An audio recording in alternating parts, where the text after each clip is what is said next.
जय श्री कृष्ण। कैसे हैं आप लोग? कैसे हैं घर में सब? ज़रूर बताइएगा।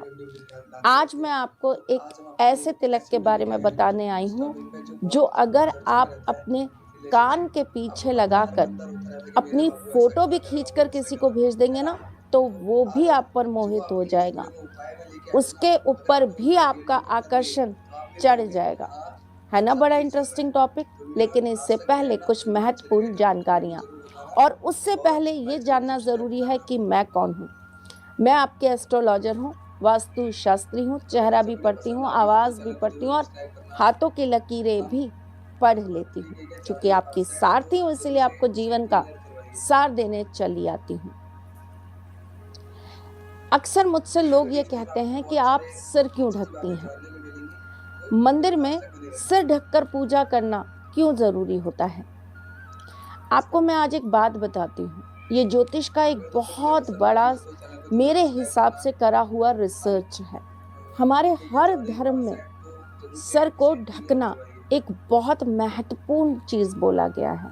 देखिए ना, नमाज पढ़ते वक्त भी लोग अपना सर ढकते हैं। पूजा घर में खड़े होने पर सब अपना सर ढककर ईश्वर के आगे सर झुकाते हैं। और सरदार, वो तो हमेशा अपने सर पर पग बांधते हैं। सबसे ज़्यादा राहु का प्रकोप अगर कहीं चढ़ता है तो वो होता है हमारा सर। सर ढकने से हमारे ऊपर राहु की नेगेटिविटी नहीं चढ़ पाती। इसीलिए हम हमेशा धार्मिक कार्य करते वक्त आपको बोलते हैं कि सर ढककर ही उसे करिए।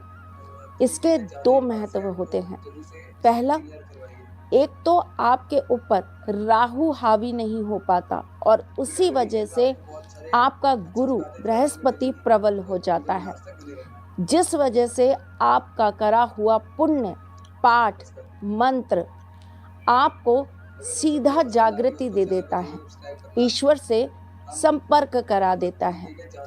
सर को खोलकर बिना ढके पूजा करने पर राहु आपके सिर पर वास कर देता है और कहीं ना कहीं आपकी पूजा में अदृश्य ऐसी त्रुटि हो जाती है जो आपकी पूजा को बाधित कर देती है, जिससे आपका मन पूजा में नहीं लग पाता, जिसकी वजह से आपको आपकी पूजा का पुण्य प्राप्त नहीं हो पाता। हमारे जितने सिख कम्युनिटी के लोग हैं ना, मैं उन लोगों की इस चीज़ से बहुत ज़्यादा प्रभावित रहती हूँ कि वो हमेशा अपने सर पर पग बांधते हैं, जिसकी वजह से उनका राहु उनके ऊपर अपना नकारात्मक प्रभाव नहीं जता पाता। इसीलिए जिन लोगों का राहु खराब हो रहा हो या जिनकी दशा महादशा में राहु आ रहा हो, ऐसे लोगों को अपने सिर को हमेशा ढककर कार्य करना चाहिए। उनकी बुद्धि हमेशा जागृत रहती है और उनको नकारात्मक सोच नहीं मिलती। मेरे जब जाप चल रहे होते हैं या मैं किसी बहुत विशेष पूजा में या किसी समाधान में होती हूँ, तो मैं अक्सर अपना सिर बांध कर रखना पसंद करती हूँ, ताकि मेरा करा हुआ कार्य सिद्ध हो जाए। ये एक बहुत ज़रूरी चीज़ है जो हम बहुत हल्के में लेकर टाल देते हैं। पूजा करते वक्त हमें याद दिलाना पड़ता है, सर ढक लीजिए अपना। हमें बोलना पड़ता है मंदिर में खड़े होकर, सर ढककर ही ईश्वर के सामने अपना सर झुकाइए। ये चीज़ें आपको स्वयं याद रखनी चाहिए। सर ढकने की परंपरा आपके राहु को कहीं ना कहीं ठीक करने के लिए बनाई गई थी। अगर आप मेरी बात से सहमत हो तो आगे इन चीज़ों को खुद भी ध्यान रखिएगा और अपने बच्चों को भी इसके बारे में जानकारी ज़रूर दीजिएगा। चलिए, आज का इम्पॉर्टेंट विषय जिस पर हम बात करने आए हैं, आज का विषय है कि अगर कोई आपसे आकर्षित नहीं होता तो ये तिलक लगाकर अगर आप अपनी फ़ोटो भी उस व्यक्ति को भेज देंगे ना, तो भी उसके मन में आपके लिए प्रेम जागृत हो जाएगा। वैसे तो प्रेम जागृत करने के लिए आकर्षण की ज़रूरत नहीं, क्योंकि ये दोनों एक दूसरे से बिल्कुल विपरीत हैं। जहाँ प्रेम होता है वहाँ आकर्षण की ज़रूरत नहीं होती, और जहाँ आकर्षण होता है वहाँ प्रेम कुछ खास टिक नहीं पाता। लेकिन क्या करें जी, कलयुग है और इस कलयुग को पार करने के लिए कुछ चीज़ें कलयुग के हिसाब से करनी बहुत ज़रूरी हो गई हैं। तो चलिए, मैं आपको ऐसा आज तिलक बनाना सिखाती हूँ जिसे आप अपने कान के पीछे लगा लीजिए और उसके बाद आप किसी भी व्यक्ति के सामने जाएंगे या किसी पर्टिकुलर व्यक्ति को अगर आप अपनी तरफ आकर्षित करना चाहेंगे तो आप कर पाएंगे।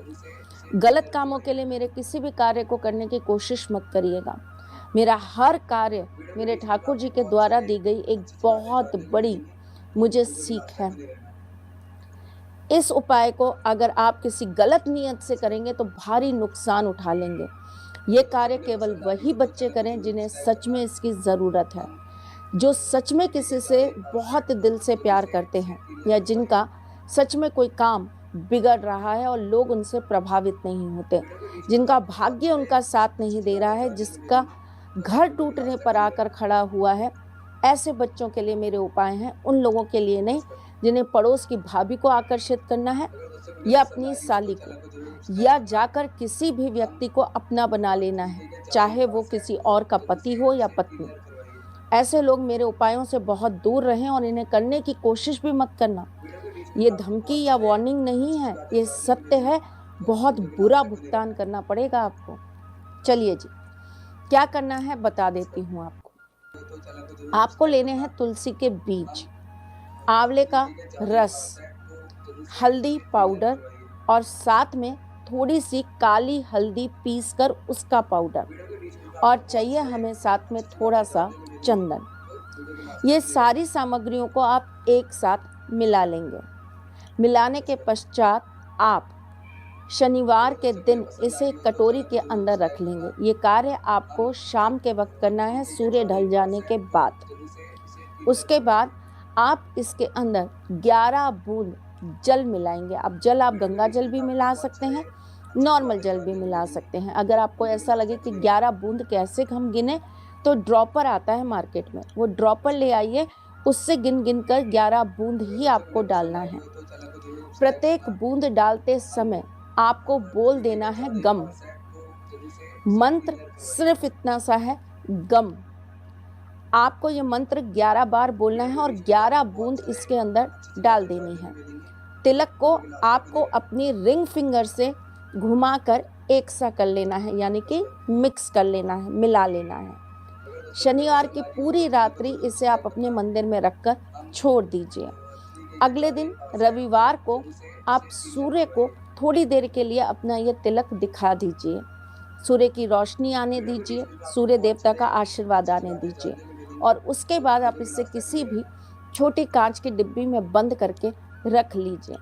अब जब आपको किसी ज़रूरी काम से जाना हो तो आप ये तिलक लगा लीजिए अपने लेफ्ट कान के पीछे, या आपको किसी व्यक्ति को अपना बनाना हो तो आप ये लगा लीजिए, या आपको अपने कोई बढ़िया सेमिनार को अटेंड करना हो, आपको जॉब के लिए जाना हो, आपको अपने बॉस को इम्प्रेस करना हो, तो आप ये कार्य कर सकते हैं।